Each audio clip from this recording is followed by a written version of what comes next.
Chandni Chowk station. দাদা যাচ্ছে ঘুরে, এখন ঘরে যাচ্ছে। আমরা আসছিলাম নালকিল্লা ঘুরলাম, ঘুরে টুরে এখানকার শেষ। এখানকার যাবো মেট্রো যাবো, মেট্রো আসছে ভাই, মেট্রো আসছে।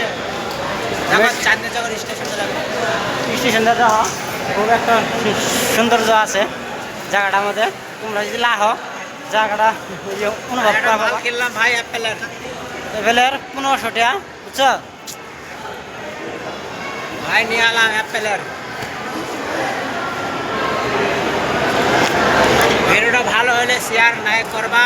আমার নাম হচ্ছে রাহুল, ভাই নাম কই দাও আসমান আলী পেজ, বুঝছো রেস্টুরেন্ট তোমরা মেট্রো বেসে গেছে, মেট্রো এখন আয় বললো। তোমার অংশটা দেখামো, এই যে দেখা আপনি দেখা পাবলিকটা দেখা কত ভিড়, দেখছো না।